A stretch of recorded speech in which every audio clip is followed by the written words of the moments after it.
Hey everybody, I hope you're having a fantastic day today. It is dinner time at our house and I wanted you to have a sneak peek into what we are having for dinner this evening. So on Cookidoo, I did a bit of a research and wanted to display how you can add some extra veg into a family favorite. I'm sure you guys love mac and cheese. So if you go and have a look on Cookidoo for a recipe called Butternut Squash Macaroni and Cheese, you will find that pop up if you have your filters on for USA. So if you're not sure how to do that, please touch base with me and I'll be happy to show you and walk you through that process on how you can look for this recipe, because it is such an easy way to add in some extra nutrients into your dish. I know some people might be surprised by the fact that you can add some extras in, but let's get started with this recipe. So the first thing we're going to do, I'm going to just start off. I actually went ahead and looked at some of those details ahead of time. So I was getting some of those ingredients ready for today. So what I'm going to do is start off with our shredding of or grating of our first two ingredients. So it first calls for 2 ounces of Parmesan cheese, and the next ingredient is 7 ounces of cheddar cheese. So in this instance, I have gone ahead and weighed 2 ounces of the Parmesan cheese and 7 ounces of tasty cheese. Just a little tip for you if you are concerned, the Thermomix, if the recipe is automatically from the USA, it will have the other units automatically in the scales, so you don't have to scratch around for that. It will be there. Alright, so first things first, 8 seconds, and that will be on speed number 7.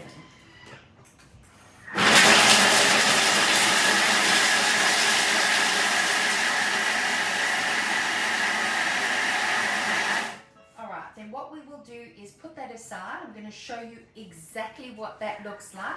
Just a couple of seconds and your cheeses are grated. So that is the finished product. Pop that aside and put that in a bowl, because we're going to use that later on. The first thing that we're going to do after shredding our cheese is to actually cook our pumpkin or our butternut. So if you don't have butternut, by the way, you can use your normal traditional Jap pumpkin or whatever you have stashed out. If your family is super keen to have just plain veggies that are frozen, you can substitute that instead and just, cook those. But we're doing the pumpkin, and the first thing we're going to do is add in 28 ounces of water. So let me just move this. Alright, so let's weigh that in. I haven't, by the way, you can see I didn't wash my bowl. The cheese was still inside there. So weigh out 28 ounces. I am 26. I'm okay with that. I'm okay. I'm just 2 ounces short. Then what you need to do is actually add in your simmering basket. And I've gone ahead and added in and cubed the next ingredient, which is 14 ounces of the butternut squash, and it says to dice it about half an inch big. So I've gone an inch. If I need to cook it a little bit longer, I absolutely can. So what we're going to do is put that on 22 minutes, and the temperature is Veroma, and then speed number 2 on the normal circulation clockwise. So that is the first 2 portions of the recipe that you will have prepped. So while that is happening, it does say that you can, on the stovetop, be cooking macaroni. But I'm going to show you how easy it is to actually cook it in your thermoserver. And this is always the way that I approach cooking smaller versions of pasta in my thermoserver. So what I'm going to do, I'm going to skip on over, because this portion of the recipe will show you once that has cooked for the 22 minutes. Remove the simmering basket with your spatula, get rid of the water, and then you're going to transfer that squash into a large bowl that you're going to then use for your oven to bake in.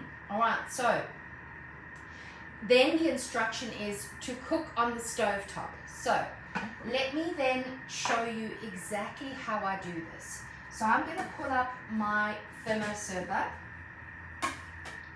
and I'm going to explain to you. At the top right hand there are 3 little dots. I'm going to touch on that and call up the recipe detail. You will notice there's a little arrow at the bottom of the picture. If you touch that, it will give you the information that you need about your recipe. And you'll notice it calls up 12.5 to 16 ounces of your macaroni. So what I'm going to do, I'm going to go back to my recipe. I'm going to say continue. And then at the top right hand corner where those 3 dots are, I'm going to touch that. And I'm going to select the 3rd option in that mini menu that says scales. And there is the ounces automatically come up on my screen. So I'm going to get my macaroni. And I'm going to pour this straight into my thermoserver.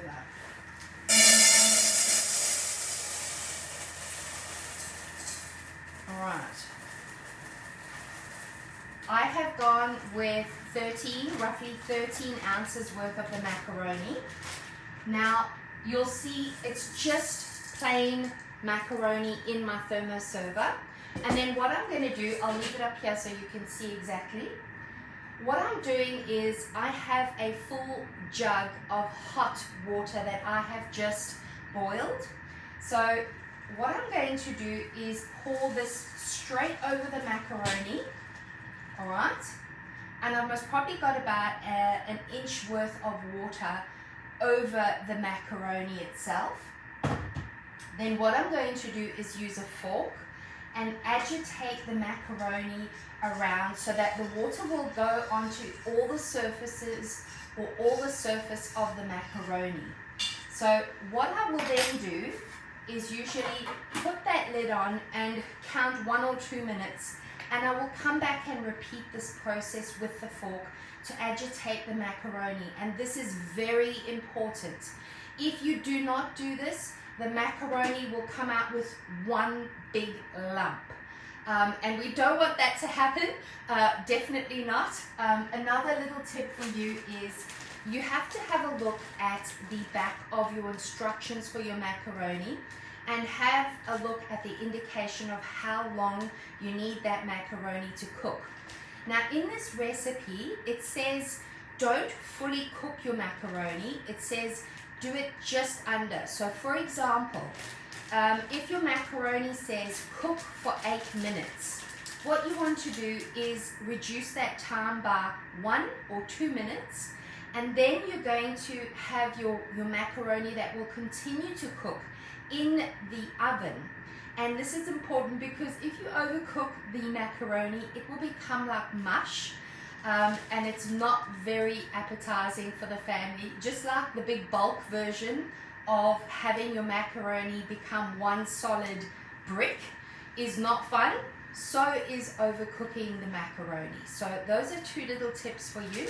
I'm going to then just show you, I've been talking a bit now, but if I wish I could show you this. I don't know if you'll be able to see it, but you can see I'm still able to move my fork through that macaroni pretty easily. If I had left that any longer, it would have started to solidify, and you don't want that at all. So I'm just going to put this down. I don't want to be unsafe with the hot water. Now, don't be tempted to peek. Let it cook like that for as long as you require for your instructions, and remember to reduce that time by 1 or 2 minutes. Now let me just put that on so that's steaming. I'm going to go through the rest of the recipe because this will obviously still take 17 minutes to cook. So I'm going to explain then the rest of the bechamel sauce. So that's the white sauce that you will be making to pour over the cooked butternut and the cooked macaroni. Alright, so once you've made those 3 elements, so you've done the cheese, the macaroni and the butternut, what you want to do is come back and you've emptied out the water from your bowl and add in milk, butter, salt, pepper, nutmeg and some flour. So that's basically making a white sauce or a bechamel, a roux, and sorting it out. The machine will cook it perfectly. It actually gets cooked for 7 minutes on 190 degrees Fahrenheit, and that will be stirred around with speed 3. So once that has finished, you will then remove that and put it in your container or your dish that you will be using to put in the oven. And I forgot to double check, but I know it says cook this for 20 to 25 minutes for 375 degrees Fahrenheit. I have a feeling that's 190 degrees or 200 degrees, because what you want to do is make sure that you've got a bit of bubble in there. So from your white sauce that is obviously heated up, your macaroni will finish cooking, and a lot of the times you can obviously sprinkle on over your macaroni and your butternut. You're going to sprinkle over the white sauce that cheese that you have actually grated at the beginning. So it's going to be lovely and bubbly and brown and ready to eat. I know at the bottom of this recipe it says wait 10 minutes before you actually eat, but that never applies in my family. So it's usually hot mac and cheese that gets gulped down. But if you can wait that long, that would be good. It will set a little bit, and you can serve it with a beautiful salad or some lovely crusty garlic bread, whatever your family enjoy their mac and cheese with. I know growing up for myself, it was always tomato sauce, much to my mother's dismay. But that is a wonderful little recipe for you to try. Please let me know if I can help you with anything with your Thermomix or even about this recipe in particular, and I'll be happy to walk you through that process if you have any queries. But I hope you have found inspiration in this recipe. I am Bee from Thermitucker, and I hope to see you again next time in my kitchen. Take care.